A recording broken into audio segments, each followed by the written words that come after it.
For Nigeria 2015 here on Channel Television, and we are moving on with the program. Before the break, we did say Dr. Darian Ologmela, an associate prof of political science, will be joining us from the University of Lagos. Good morning and thanks for joining us. Good morning. Thank you for having me. It's your turf. I see smiles on your face, yes. And you're excited, isn't it? Yes, we are very excited.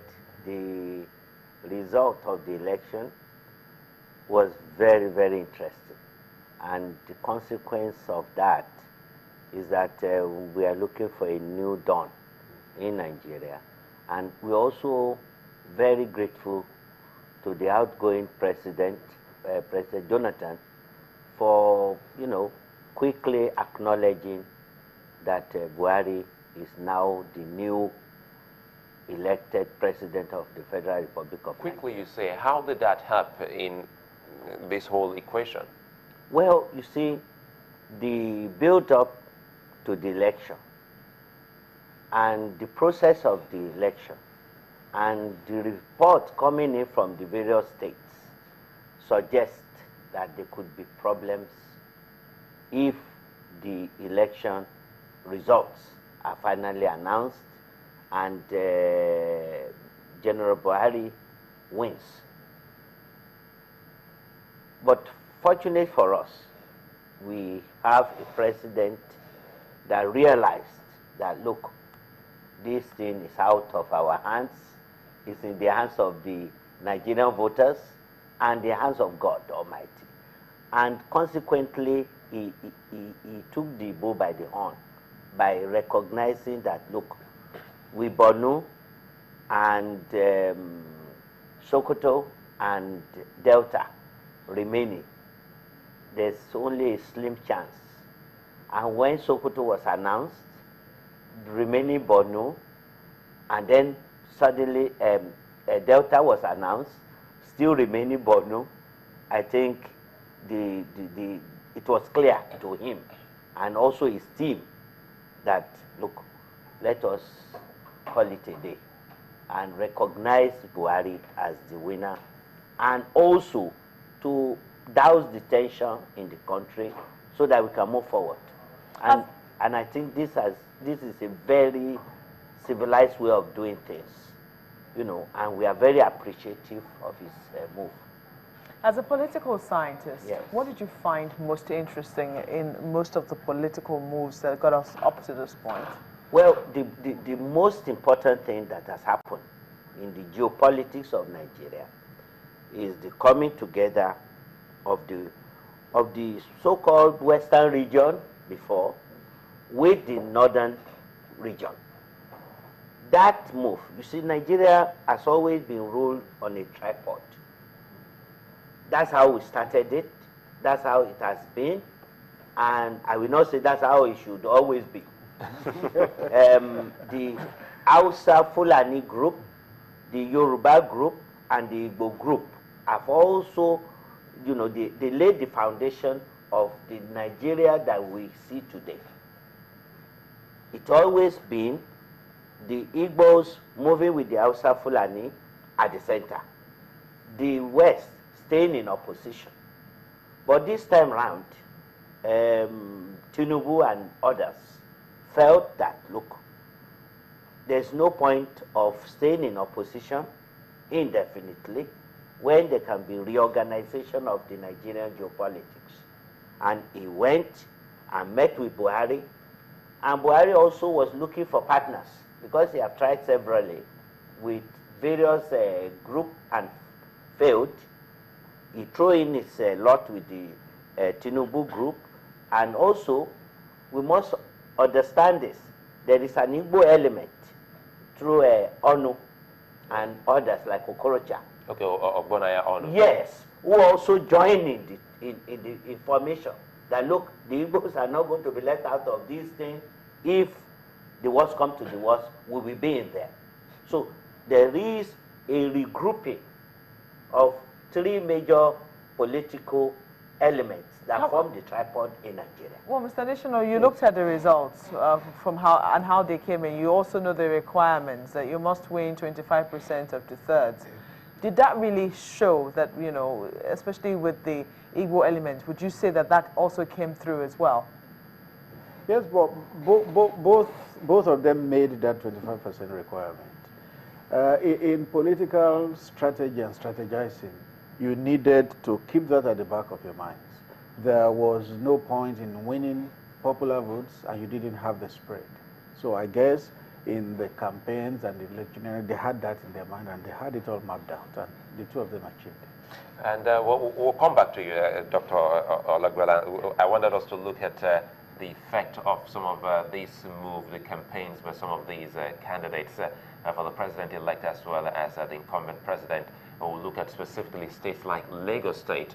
I recall then it was even always in the news that the president visited Lagos a couple of times, and they were always saying that he woke up in Lagos a couple of times. Did that translate into the result we have seen? But first, back to Ambassador Adigun. Ambassador Adigun, well, we're back to you now, and you've heard how this has been discussed here in the studio.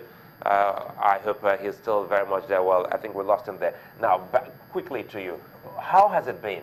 Looking at the election results for Lagos State, which I have here, for the APC, it's a slim one, though, for the APC. The poll, yes, just 100,000 difference. Thereabout, 792,000 plus, and for the PDP, 632,000 plus. Yes. Okay. What it translates to is that the PDP in Lagos State have gained a lot of ground, and Jimmy Agbaje as a candidate has made a difference.